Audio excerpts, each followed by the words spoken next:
Hello, everyone. Nate the Great Reviews is back with another one. So, this isn't going to be the typical movie review. I'm kind of made a list of my top 5 movies from the past couple of months because, we just started May, so nothing's come out yet. And the movies that I didn't like and that kind of thing. So, let's get right into it. I'm going to start off with the even though this is a top 5 list, there's 3 movies that I really, really wanted to be on this list that didn't make it, and that was X, The Northman, and Nick Cage. Those 3 movies I have my own issues with. If you want to know, just go look at my review I have on my channel. All 3 of these movies I somewhat had a good time with, but I was just so disappointed in the outcome of these 3 films, and I didn't like them. And those are 3 big movies that came out in the past couple of months. I haven't seen Everything Everywhere at Once either, so it's kind of a there's a couple of new movies I haven't seen that aren't going to make the list that you guys are kind of curious about. But my number 5, I think, even though it just came out in, I think it was January or February, I was gonna give that one to the Adam Project. I really like that movie, starring Ryan Reynolds and Mark Ruffalo. I wasn't expecting anything from watching this movie at all. I didn't think I was gonna like it. It was gonna be one of those movies where I was just gonna throw it on and nitpick it and then make a review of it, fucking making fun of the movie. Meanwhile, I watched the movie.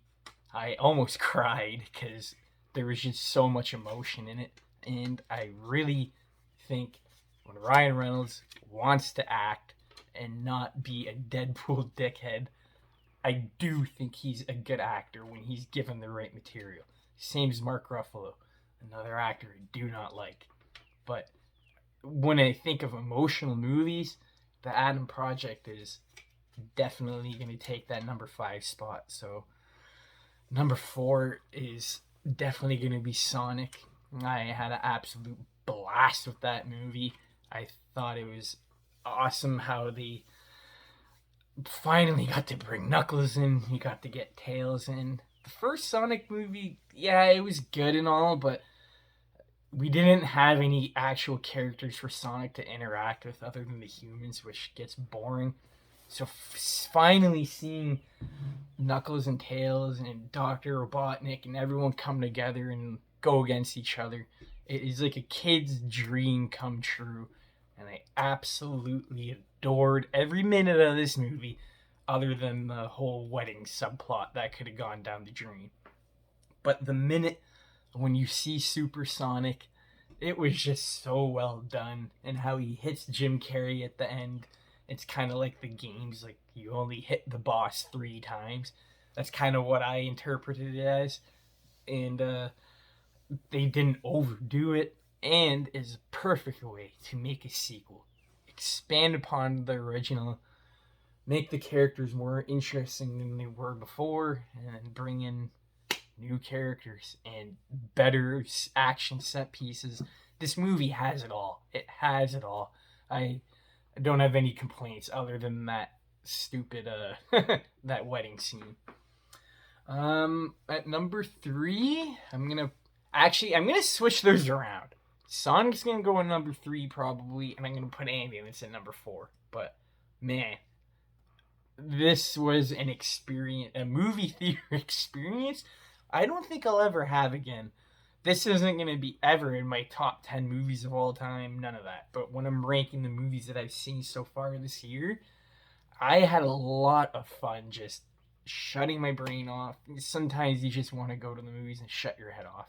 I saw the Batman 3 times, so seeing Ambulance after was a nice refresher. I could just kick back and just watch it. I didn't have to think about anything that was going on. And for the most part, this and Transformers are going to be probably one of my favorite Michael Bay, and Bad Boys too. My top 3 Michael Bay movies. This is definitely up there. I'm so happy I saw it in D-Box, like I said in my review. See this in D-Box, because if you don't, you're losing so much of the experience. I just think Michael Bay was the most creative here. I think he gets the most creative when you give him a smaller budget, and it just shows. I think the story is very simple, but there's a lot of tricks in that kind of thing in the movie that the characters do that is just really cool.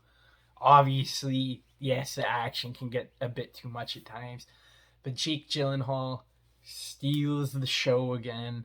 He's one of my favorite actors to this day. I've always liked him ever since I saw him in Prisoners was the first movie I saw him in, and then Southpaw, and then I saw him as Mysterio. Everything this guy's in, he's so versatile. He just knocks it out of the park. And him and Yakin, whatever that guy's name is, the way they bounce off each other is amazing. I wouldn't recommend watching this at home, but to me, you'd have to go to the theaters to see this. But if you want to watch it at home, you can. And you just gotta fucking crank everything up. If you're not gonna watch a Michael Bay movie and not have it cranked up to 1,000, then what the fuck are you doing with your life? This one I might get some flack for, but I don't care. Morbius is coming in at number 2. I understand why people don't like this movie. I completely understand, but it does not give everyone the right to be so goddamn rude towards Jared Leto like they have been on the internet. It makes me sick. It makes me sick how people treat these celebrities. They're treating Jared Leto like he's just this uncharismatic actor.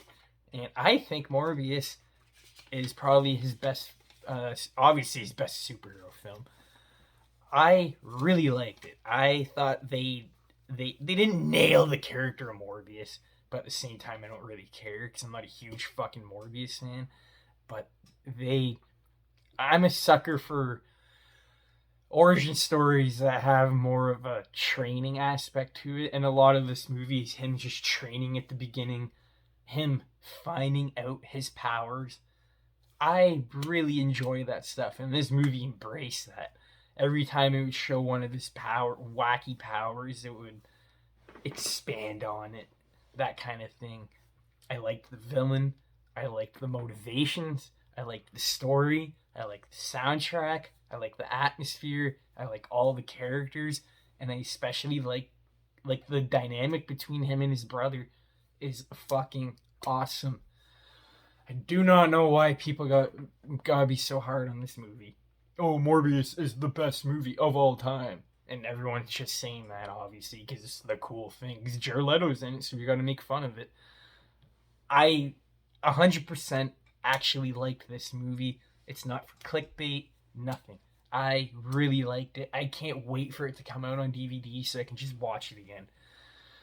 It's still fresh in my head. I've only seen it once, but I don't understand all the hate, and some of the hate is even actually me making me enjoy the movie even more, because everyone says they're mad that the whole Spider-Man tie-in thing got taken out. I think this movie shines because of there is no tie-ins other than the post-credit scene, but there is no tie-ins. It's just its own thing. I felt like I was watching like a PG-13 Blade. Like, I liked it. I really did. And I really think that Jared Leto was trying. And I see why they scheduled all these reshoots. This movie flows really good. Really, really good. I think it flows a lot better. I didn't see the previous cut, but I think it flows a lot better than the previous, because why would they be reshooting it? It flows like butter. It was over like fucking so fast for me, and I was so invested. I just wanted more. And the transformations, when Morbius transforms into Morbius, is awesome. And the sound design is top notch. Coming in number 1 is The Batman. The Batman movie we've all been waiting for. And there's not much to say other than, like, everyone has already said it. But this is what I've been wanting ever since. I love The Dark Knight. I got it right here, actually, if you guys want to see it. Come on. I love The Dark Knight trilogy. I fucking love it. It's so good. Batman Begins is still my favorite. Dark Knight's a bit overrated. But I when I grew up and I started watching the Dark Knight trilogy again, I thought to myself, how could we make this better? How can we make this better, Christopher Nolan? How can we make this better? And ooh, I did not know this was in here. Sorry, it's just concept art. That is really cool, eh? I don't know if you guys can see that, but it came with the DVD and I haven't even opened it yet. What is that? There's nothing to fear but fear himself. Oh, Scarecrow. Oh, duh. Anyways, oh, it's Bane. Oh my god, I'm retarded. I just always thought to myself when I got older, what could we do better with the Nolan trilogy? As much as it is awesome, like the set pieces, the villains, everything. But it always lacked that style. It didn't have that Gotham City flair to it. And the Batman brings that. Also, what the Nolan trilogy didn't have was all of the all of like all of the all of the all of all of the characters, like the good, like this. When I think of Catwoman, I think of Zoe Kravitz. I don't think of the Dark Knight Catwoman. I didn't really like that version, but I think Matt Reeves did a way better job of obviously capturing that detective side of it, and Christopher Nolan was a lot more, I think, about the brute strength of Batman. I think Matt Reeves just capitalized so much better on the detective side. But at the same time, I don't think Matt Reeves' version is as good at fighting. I think there's way too many cuts. People are talking, this is a beautiful movie. Oh man, it is. But I really wish Matt Reeves would let those shots sit for a bit longer. It would be greatly appreciated. That's one thing I just love about Christopher Nolan. He captures that scope like so perfectly. I just don't think Christopher Nolan understood the character of Batman when I got older. I started to realize that. And Matt Reeves' version is just perfect. The subplot with his parents is perfect. It's not shoved down your throat. Everything with the Riddler is amazing. The story's awesome. His motivations are perfect. The only issue I have with the Batman is I've already seen it twice, and I don't feel like watching it again. As shitty as that sounds, I've seen Joker fucking at least 5-6 times, and I want to watch it again. I don't feel like watching the Batman again, even though it is on number one on my list. I don't know why. I don't think it has a lot of rewatchability to it. But Matt Reeves nailed the character, and I can't wait to see what they're going to do with the trilogy. All in all, it's only one movie, so I still think all the hype's died down. I still prefer the Nolan trilogy, but the Batman is a better character version of Batman, if that makes sense, when it comes to and the city and everything. But when it comes to fighting, I think I would take the Dark Knight trilogy. There's just some things that they do better and the other person doesn't do it better, and I can't pick because you only have one Batman movie with Robert Pattinson, and we got 3 with Christian Bale. So right now, I think I'm gonna go with Christian Bale. So that's my list. Sorry for dragging this video to 14 minutes. Had a couple of stutters there. Thank you everyone for watching, and take care.